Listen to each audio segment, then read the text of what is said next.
Where does your sense of self come from? Who are you, really? Do you feel like you exist behind your eyes, like a little pilot in your head, or some kind of inside-out characters controlling you? Science is still searching for the physical root of consciousness. Theories suggest it emerges from collaboration between different brain areas. Could the self be a mere byproduct of this intense processing?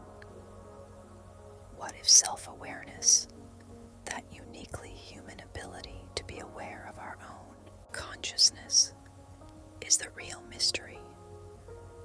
Consciousness itself is a spectrum. Animals also possess it to varying degrees, but we humans go further. What if that self is just an illusion, a brain construct, a story we tell ourselves? Close your eyes. Focus on the thinker inside your head, the one having the thoughts. Can you find them? Or are you just left with thoughts? What if you are just your thoughts? There's no separate thinker inside. Is there a you at all? Maybe it's time to play a game. Imagine you're worried about making a fool of yourself. Now, shift your perspective. See it from someone else's point of view. Does it feel less stressful? This shift in perspective, this changing sense of self, has an unlikely ally: Buddhist philosophy. Buddhism sees the experience of a consistent self as illusory. We are a constantly changing stream of consciousness. Meditation, brief moments of thoughtlessness, can help us disassociate from our manufactured identity and live more peacefully. If you deny the existence of the self, you remove the need to constantly satisfy something that doesn't really exist. Researchers have even used psilocybin, the active ingredient in magic mushrooms, to treat depression, deliberately dissolving people's sense of self, a great death, as Buddhist scholars call it. This allows people to rebuild their self-image and reduce depressive symptoms. It might sound unsettling, this idea that you don't exist in a fixed way, but perhaps indulging in the illusory self can show our incredible capacity for change, our ability to become happier, more empathetic, to move beyond our subjective experience of the world. So the next time someone asks, "Who are you?" think hard. Maybe the answer is, "I am an illusion of consistency, meshed together in a barely comprehensible way. For all intents and purposes, I, as I know myself, don't really exist. And that's okay, but what about the world around you? You're a fully grown person with internet access. Things probably feel a bit confusing right now. Deepfakes, fake news, AI bots, creating a post-truth world. Surely we can trust what's right in front of us, what we see with our own eyes. Think again. A lot of what you see is generated by your brain, not your eyes. Your sex, culture, language, all affect your vision. Even your social prejudices can change what you see. Don't believe it. Focus on the cross in the middle of the screen. Keep your vision right there. Do you notice the faces in your periphery starting to look a little horrifying? They're not actually changing. It's all in your head. Your vision is only truly focused on a small central spot. Outside of that, your brain fills in the blanks, generating images to give the illusion of coherent eyesight. When it can't keep up, you notice discrepancies, and those faces become terrifying. Can we really trust anything we see? Locked inside your skull, your brain only has access to electrical signals from your eyes and ears, signals only indirectly related to what's out there. Your brain is constantly making predictions about the causes of those signals, a process of active, top-down interpretation. We never see the world as it really is. We only see our brain's best guess, its best model of what's actually out there. Even that small thumbnail of reality differs from person to person. Women seem to differentiate more clearly between shades of color, while men excel at detecting fast-moving objects in the distance. Our culture also messes with our perception. People who speak languages with more specific terms for colors actually see those differences more clearly. And that optical illusion where one line appears shorter than another, it's far more likely to work on you if you grew up in an environment with buildings and straight corners.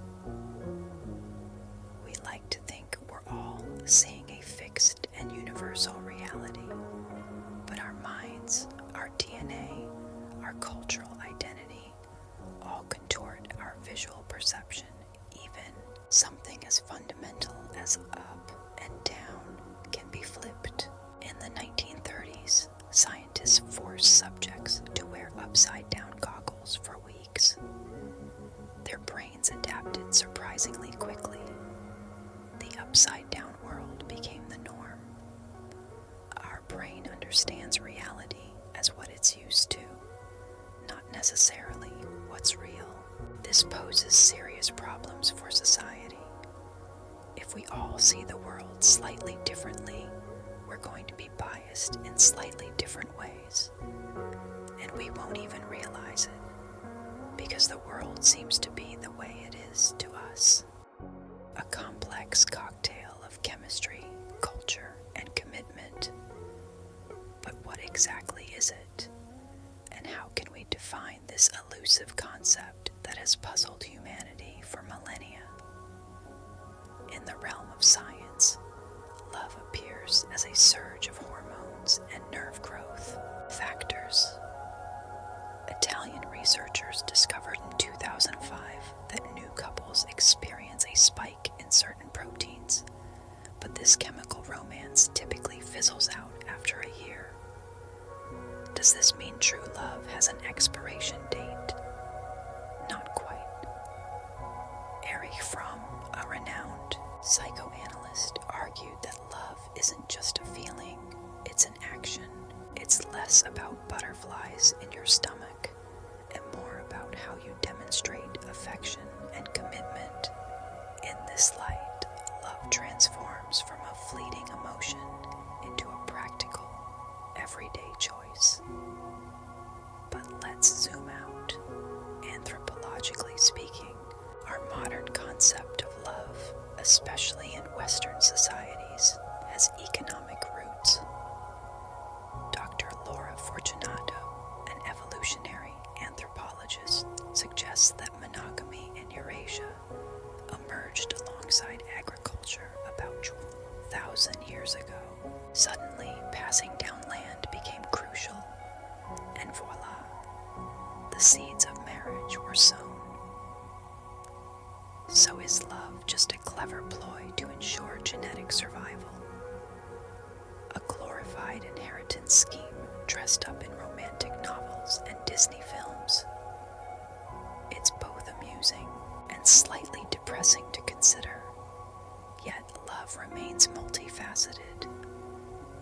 It's a biological drive, a cultural construct, and a personal journey. It can be romantic or platonic, passionate or comfortable. Studies show that relationships significantly impact happiness. With friends friends and family, often ranking as high as romantic partners. Consider the sobering statistics. 100,000 annual divorces in the UK, declining global birth rates, and a 20% infidelity rate. These numbers suggest that maintaining love is no walk in the park. Perhaps true love isn't about perpetual infatuation, but rather about finding beauty in the mundane, like raising a difficult child or debating household chores. We've tried to decode love through various lenses: biology, psychology, anthropology. But can we really distill such a subjective experience into scientific facts? The phrase true love means different things to different people, defying a one-size-fits-all definition. In the end, there's no cheat code to perfect relationships. Love remains a puzzling, sometimes frustrating, often rewarding aspect of the human experience. It's a blend of unconscious chemicals, evolved instincts, learned behaviors, and personal choices. So, whether you're seeking romance or content with platonic connections, remember, love is as diverse as the people who experience it. It's not just about finding the right person, it's about being the right person, understanding yourself, and navigating the complex web of human emotions and interactions. As we continue to explore and understand love, one thing remains clear. It's a journey, not a destination, and sometimes that journey is best enjoyed